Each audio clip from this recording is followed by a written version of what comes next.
Hello, this is part 2 of my Q&A video, and I'm going to get right in because I want to make sure I answer all the questions.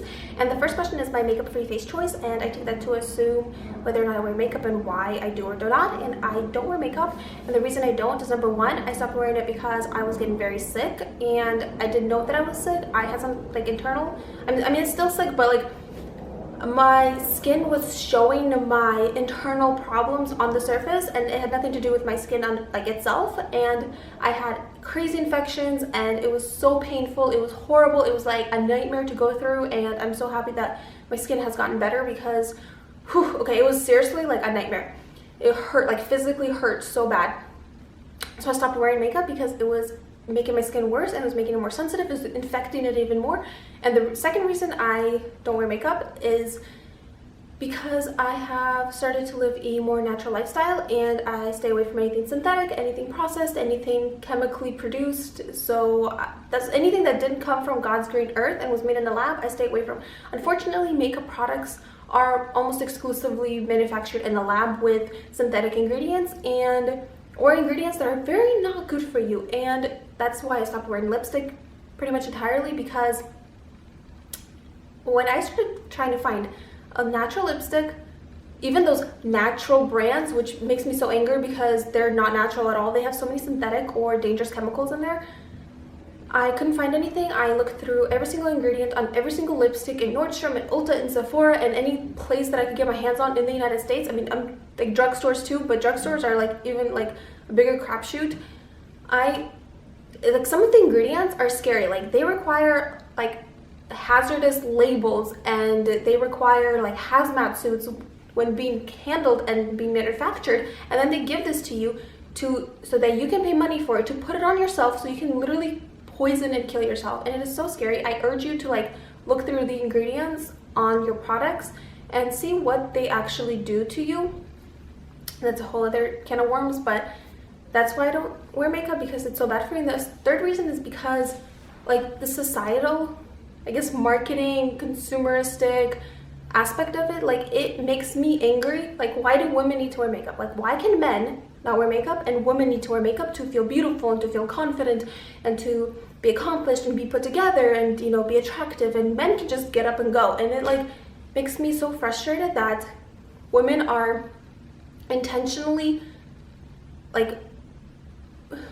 I guess they are intentionally being put down so that they can spend more money in the society on makeup and on weight loss and on so many things just to feel beautiful. And I hate it when people say oh, I wear makeup to feel beautiful, to feel more confident in myself. And I don't understand how you can feel more confident in yourself by putting this, chaining yourself to these products that you have to wear every single day in order to feel confident. And on the contrary, I think it messes with your psyche, because you can't be free, and it's so liberating to not wear makeup. It is extremely hard to stop because your skin is unfortunately dead at that point, and it is not breathing because your pores need air, and all that makeup and all that gunk and all those cosmetics and chemicals, they clog your pores and you can't breathe. And it takes about 3 months for your skin to recover and to restore itself, and that process is very hard because your skin is literally gray. You don't have a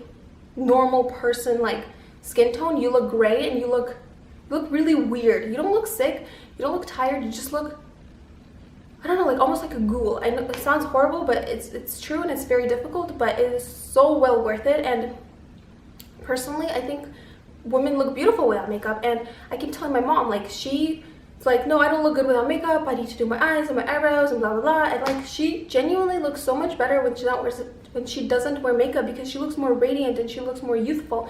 Luckily she doesn't wear it that often, and so her skin isn't as, I suppose, damaged from it, but she seriously looks so much better without it. And I would love for women to collectively just stop wearing it, because they say my husband, my brother, my whoever, the man in my life, let's say he wakes up and he looks beautiful from the moment he wakes up, and he doesn't need to do anything, and I need to put on this makeup. And the reason you need to do that is because you were wearing it since you were 10 years old probably.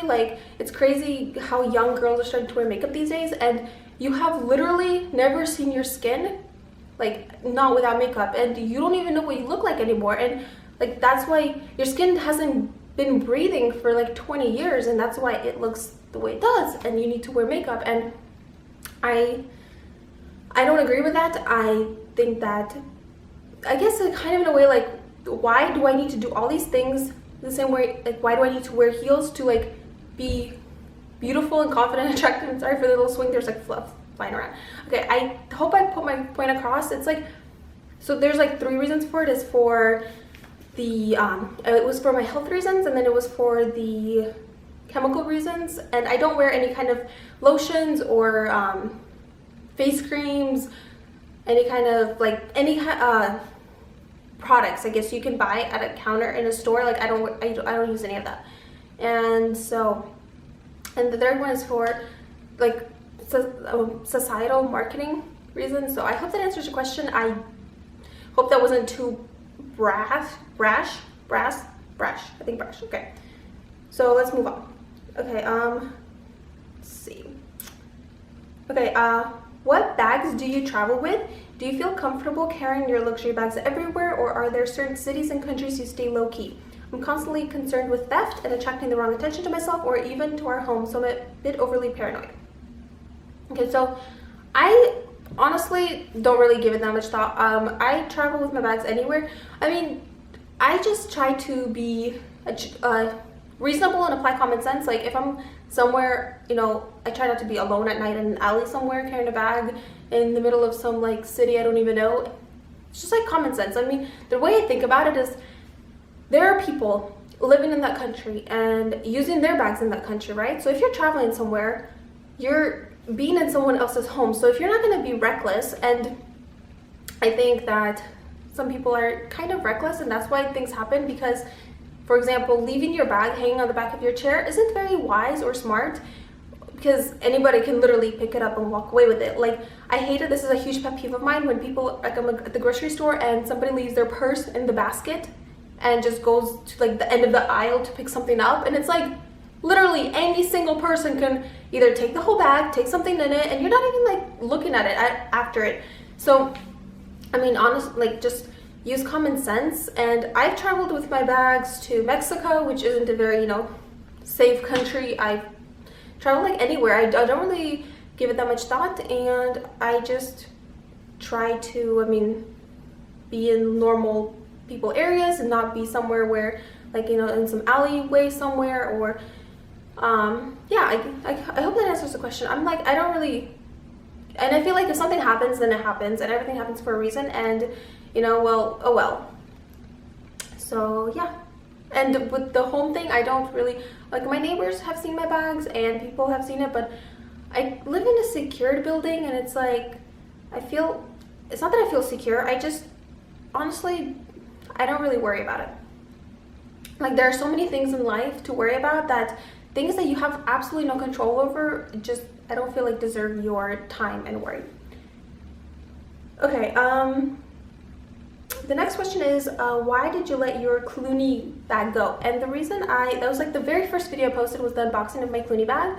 And the reason I returned it is because it had really, really bad artificial scratches on the leather. And by artificial, I mean that it was done in the store prior to, like, after it was sent out already. So from people trying it on, and like, I don't know what they were doing with it, but it was like really deep scratches, and epi is like hard to scratch, so I have no idea what they were doing with it. Anyway, it was really scratched up, so I returned it. The reason I didn't exchange it is because I was upset with the situation, and because there was like the essay, and I was just having like problems, and I just kind of, when I have so much trouble with a purchase or with a bag or like with a store, like I start to dislike the item, and I just don't want it in my life. So I just didn't want it anymore, and I ended up exchanging it for something else. And the other reason I wouldn't repurchase the handbag is because the handle of it was really, really, really thick, and it's really stiff handle, and when I put it on the crook of my arm, it was really heavy to hold because it would kind of pinch and dig into your skin. So unless you're going to do a hand carry or on your shoulder, it's really uncomfortable to carry on the crook of your arm, and that is why I wouldn't repurchase them. Okay, the next question is, what do you think of What's your take on LV mono shawls? Do you think it's tacky? Okay, to be perfectly honest, I think any amount of logos, no matter how small, is tacky. And the reason is because you are paying money to advertise for another company. I almost said country, I don't know why. For another company. So regardless of whether or not you have like, a monogram bag with like the whole thing being like embossed, stamped, painted, whatever with the monogram, or you have like a tiny little plaque on a Chanel wallet somewhere, I think it's tacky. And so I feel like whatever your gauge is, that's how you should go by it. Because personally, I just don't care. I mean, I still wear logos and I have monogram items. And I personally love monogram shawls. I think they're beautiful. I think they are very well made, contrary to some opinions out there that they're not well made. I feel like it's a material, and material isn't going to last you forever, and it will snag and it will wear because it is material and that's what it does. So I feel like sometimes people have unrealistic expectations to how it should perform just because it is so expensive. But I personally love them. I think they're great. I would love to purchase more of them, and they're one of my favorite shawls. Burberry and the Louis Vuitton shawls are my favorite, and I think if you think that it's too tacky, then don't buy it, because you will be uncomfortable while wearing it and it will show. But if you don't care, then who cares? Also, the normal monogram ones, the ones that don't have the denim ones or the shiny ones, are a lot more subtle, especially in the darker or lighter colors. The shine ones and the denim ones have a much contrasting logo, so you can see it very starkly. So I prefer just the normal ones, and those ones, I have the color, what is that, beige? I think it's beige. And you can't really tell unless you're studying it up close. If you're just walking by, it doesn't really catch your eye unless you're really looking at it. So it's kind of a little incognito, but kind of not. And so I really like them, and if you like them, I definitely recommend them. Okay, so the next question is, last question. Okay, so let me catch my breath. Okay, what is your opinion on buying a monogram Speedy B40 size to use as a travel bag, like a short overnighter or a carry-on? I don't really want a bigger keep-all for now. And I think that I assume that if you are asking about the Speedy B40, you have tried the keep-all bandolier 45, and you don't want I think it's about 2 inches bigger, and you don't want that extra 2 inches. And if you think the Speedy B40 will fit everything that you need, and it will not be too small for what you need to carry, like your clothes, your toiletries, what have you, then absolutely go for it. I think it looks honestly exactly the same as keep-all, and the only thing I would urge you to consider is that, I almost sneezed, that the keep-all has the double reinforced straps around the base of the bag, and that makes a world of difference in the durability of the handbag. And so the Speedy bag is considered to be a handbag, and you can carry a lot in it, but there's only so many things that you will realistically carry. But when you're traveling, you're constantly pulling on it, and you're holding it, and you're tugging it, and you're just like, the constant friction and movement of the bag that I think is outside of a handbag's normal wear as opposed to a luggage piece. I feel like the tabs might start to rip the canvas or fall off. And the reason I think that is because I live on the 4th floor, and I park under the building in the parking, and I use the stairs. I don't use the elevator. I use the stairs, for extra exercise. And so when I carry groceries, I carry a lot of milk, I carry a lot of water, so a lot of heavy things. And I used to go through those bags so frequently, like every 2 weeks they would break and I would have to get a new one. And then I actually purchased a bag that had reinforced straps along the entire bag, and that has been lasting me for probably like 9 months already, and it hasn't ripped. It's not even like looking like it's gonna rip. And the other ones would snap off because they were just stitched at the top of the bag.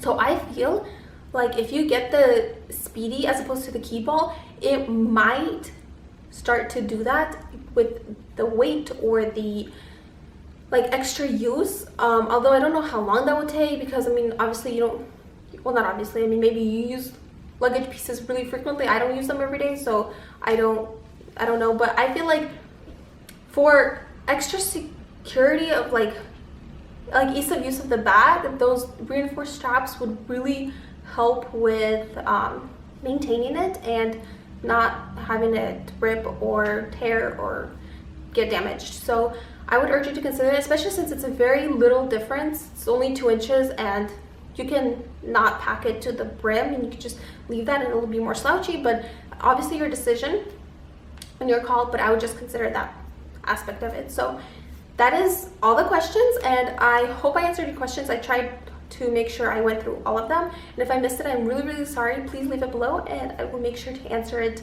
in another video. And thank you so much for watching. I hope you enjoyed it, and have a wonderful day. Bye.